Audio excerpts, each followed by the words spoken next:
Salut les rêveurs! C'est la deuxième fois que je tourne cette vidéo. Pourquoi? Parce que j'ai envie de la faire de manière spontanée, peut-être avec un petit manque de structure, mais j'ai vraiment envie de la faire le plus one shot possible. Et la première fois que je l'ai fait, c'était pas du tout le cas.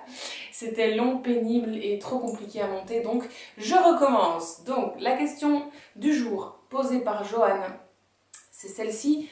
Tiens Mamie, au fait, comment on fait pour choisir sur quel mur on va mettre sa couleur si on décide de ne pas faire tous les murs dans la même couleur?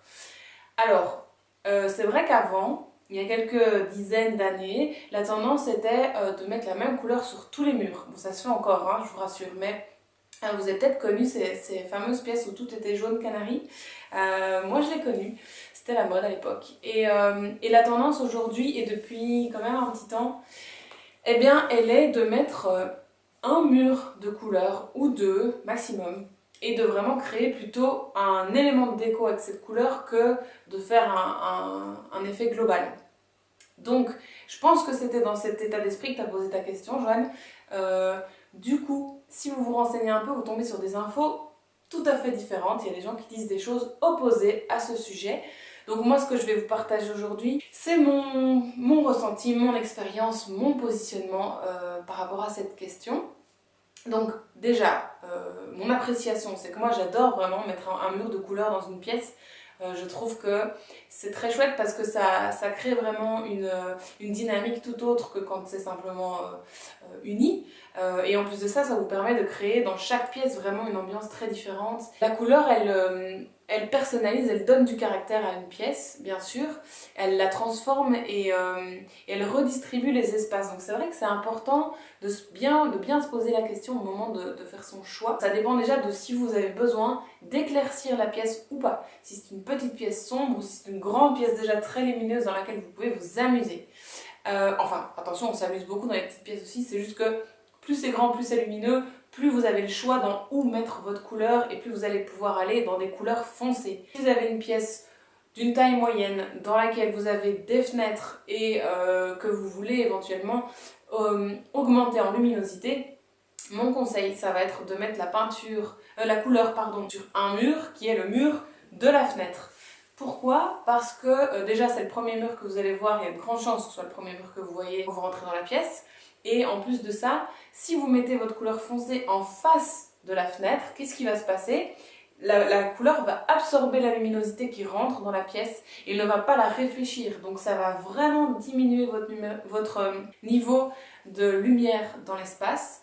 Alors que si vous la mettez sur le mur, vous gardez la couleur claire en face, la lumière rentre, elle se réfléchit et elle va mettre en valeur votre belle couleur que vous aurez choisie avec soin et avec joie. Alors une autre manière de réfléchir à où mettre cette couleur dans la pièce, ça peut être de vouloir mettre en valeur un élément de déco ou de vouloir dissimuler quelque chose.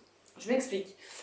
Si vous avez, donc dans une pièce, souvent on recommande d'avoir un élément qui attire l'œil quand vous rentrez dans la pièce, qui est comme un aimant au regard. Par exemple, dans un salon, souvent c'est le canapé. Dans une chambre, souvent c'est le lit. Je vous laisse continuer pour la suite.